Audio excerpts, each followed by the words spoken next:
So welcome to Jumbo IS and welcome to our lecture series called Daily MCQ Practice. In this lecture series, we cover a particular day's current affairs through a set of 4 to 5 MCQs.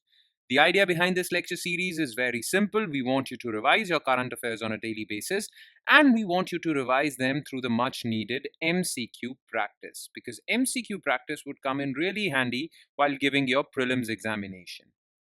It's very important. No matter how much you have read up, no matter how much you have knowledge, it doesn't matter in your prelims exams if you do not have enough MCQ practice. Knowledge won't get you through this exam, MCQ practice would.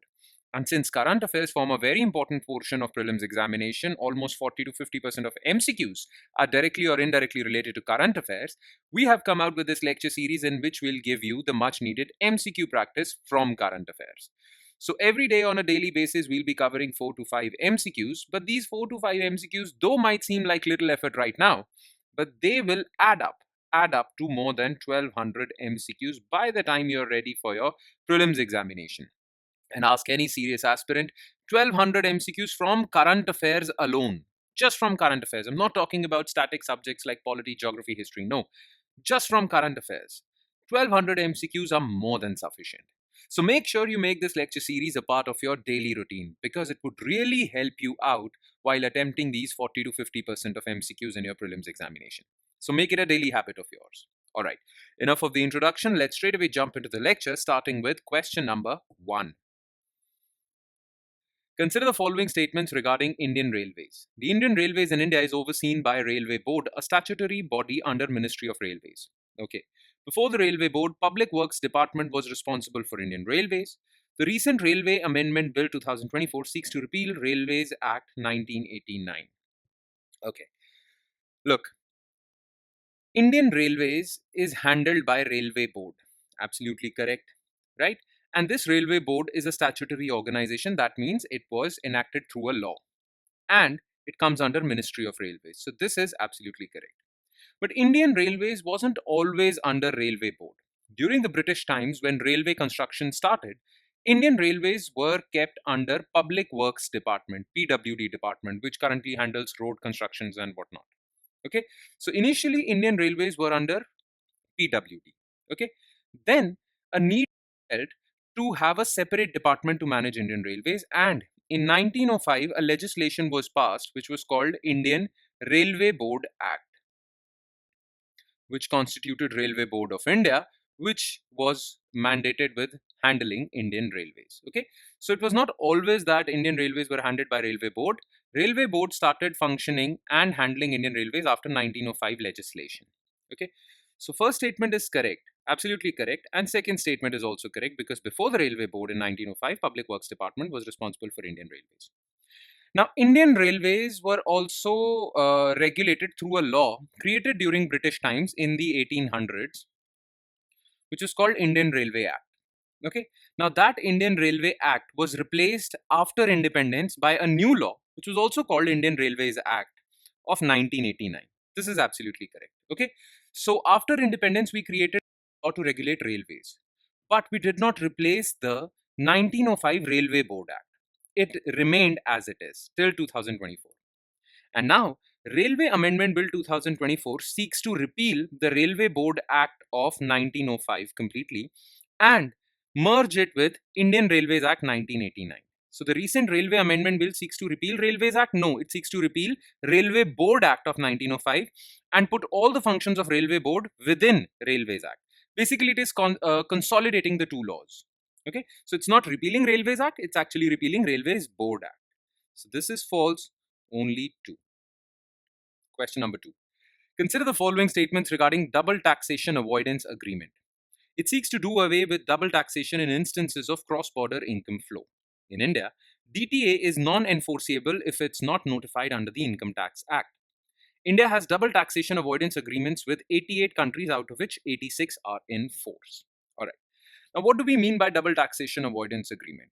Let's suppose there is a company from India and it is doing business in Singapore. So, a company from India with its headquarters in India is doing business in Singapore and earns some income from Singapore's business operations, right?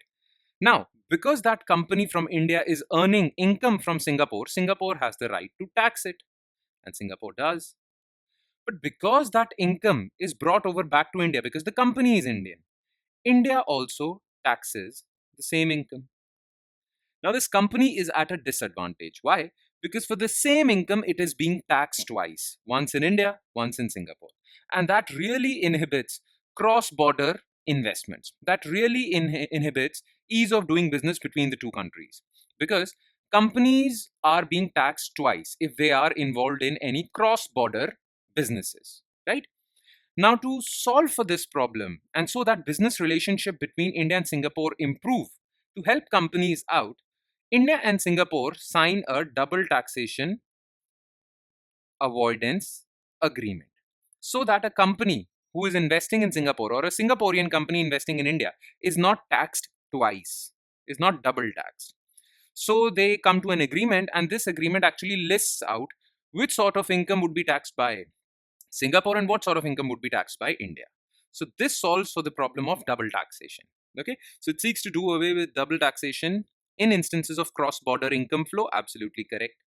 Now, last year in 2023, Supreme Court came out with a judgment. Now, India has signed double taxation agreement with not just Singapore, but with 88 countries. Okay, but Supreme Court in 2023 said that only those DTAs would be enforceable which have been notified under the Income Tax Act.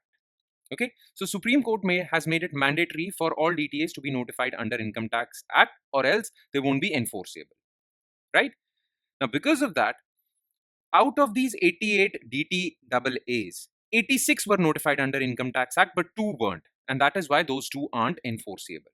So India has DTA with 88 countries, out of which 86 are in force. Absolutely correct. 1, 2, and 3, D, all are correct. Question number 3. Which of the following is correct regarding most favored nation status? It is a founding principle of WTO, World Trade Organization. WTO members are mandated to give MFN status to other members without exceptions. Okay, exceptions such as free trade agreements are non-permissible under WTO's MFN principle.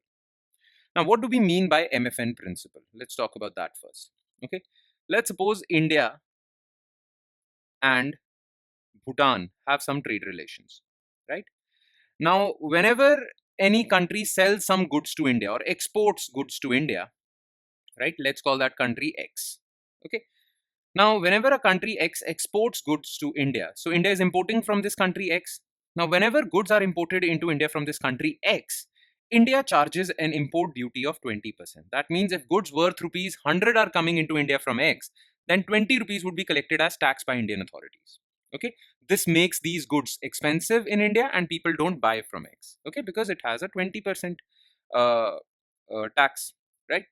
Now, with Bhutan, India wants a special relationship. So goods coming to India from Bhutan, India says that we are going to just charge 2%.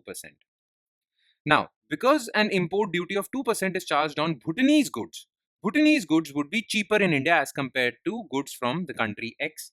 And that is why people would buy more from Bhutan, because these are cheaper, right? So in a way, India is favoring Bhutan, right? Now, the thing is, if India is giving this special treatment to Bhutan and India has given country X MFN status, then India is bound to charge 2% from it. India cannot discriminate against this country X because India has given MFN status, most favored nation, which means that facilities given to other countries should be replicated to all the countries. If India is giving special facilities to Bhutan, it should be given to X because both Bhutan and X are MFN partners of India, right? Now, this MFN principle is the founding principle of WTO. It was enshrined in WTO's charter, or General Agreement on Trade and Tariffs. It was enshrined in trade agreement for WTO because we want to promote free trade. We do not want to promote discrimination against one particular country, right? That is why it is the foundational principle of WTO. Okay. Now, under WTO, all WTO members are mandated to give MFN status to other WTO members. WTO has in total 166 members, and every member should give MFN status to all the other members. But there are exceptions. If India has a free trade agreement with Bhutan and India is giving special access, 2% or 0% import duty, then India is not mandated to replicate that to X because India has a free trade agreement. So free trade agreements are an exception to MFN. Okay. Similarly, if India is part of a trade bloc, for example, South Asian trade bloc, like European countries have European Union, similarly, India is also a part of a trade bloc. Then the facilities given in that trade bloc you cannot be forced to replicate those facilities to X. European countries, part of European Union, provide certain special access to European countries, but they are not mandated to replicate that to India because trade blocs are exception to MFN. Similarly, if India feels that X, though it has MFN status, but it is misusing that MFN status to follow unfair trade practices and dump goods into India, what China does, then India is not bound to charge 2%. India can even say we are charging you 80% because you're following unfair trade practices. So there are a few exceptions that are allowed under WTO for MFN principle. Okay.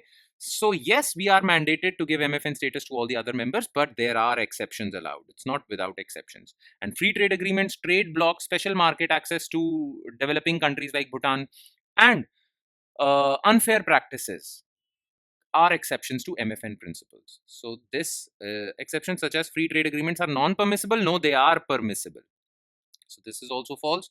Only one. Okay. Question 4. Consider the following statements regarding galaxy Firefly Sparkle. It is located 13 billion light years away from Milky Way. It was spotted by James Webb Space Telescope with some assistance from cosmic phenomena called gravitational lensing. It can give clues about how Milky Way was during its infancy. Alright. Now, the most powerful telescope built so far by mankind, is James Webb Space Telescope. And this telescope has recently spotted a very far away galaxy called Firefly Sparkle. It's called Firefly Sparkle and it is very far away. How far away? It is 13 billion light years away. Okay. Now 13 billion light years means that the distance between Milky Way, Earth and Firefly Sparkle is so much that it takes light 13 billion years to travel from Firefly Sparkle to Earth. Okay, that is the amount of distance between these two objects. So 13 billion light years means that light takes 13 billion years to travel from Firefly Sparkle to Earth. That means that light that has reached now at JWST actually started from Firefly Sparkle 13 billion years ago. That means JWST is looking 13 billion years ago back in time, because the light that is coming right now from Firefly Sparkle took 13 billion years. That means that light started from Firefly Sparkle 13 billion years ago. So we are looking back in time, 13 billion years ago in time. Okay. Now the universe started 13.8 billion years ago. That's when the Big Bang happened. Right? That means we are looking so far back in time that it's almost very close to Big Bang. Right? So just after the formation of universe, light from Firefly Sparkle started and it has reached now to JWST. So we are looking back in time. So it is located 13 billion light years away from Milky Way. Yes. It was spotted by James Webb Space Telescope. Absolutely correct. Now, why is Firefly Sparkle significant? Because Firefly Sparkle, this galaxy, resembles our own galaxy Milky Way. And since we are looking back in time, Firefly Sparkle is very young galaxy. Okay, very young. It has just formed. Okay, so in a way, by looking back in time, because it is similar to Milky Way, by just observing Firefly Sparkle, we can observe how Milky Way was when it was young. Okay, because Firefly Sparkle is young and it is quite like Milky Way. So observing Firefly Sparkle would give us insights into how Milky Way was during its infancy, when it was born, almost born. So this is correct. All right. Now, the thing is that Firefly Sparkle is so far away that it couldn't have been spotted by JWST also. Despite the fact that JWST is very powerful telescope, it too wouldn't have been able to spot Firefly Sparkle. But the light coming from Firefly Sparkle got magnified due to a cosmic phenomena called gravitational lensing. Okay, what do we mean by lensing? Well, lens. What do lenses do? Lenses, magnifying glasses. What do? They bend the light in such a way that objects in front of a lens get magnified, right? Similarly, when light was coming from Firefly sparkle, during its journey, it encountered many galaxies with high mass. Now, because those galaxies had such high mass, that their gravity was very powerful. And gravity was so powerful that it could bend light coming from Firefly sparkle, right?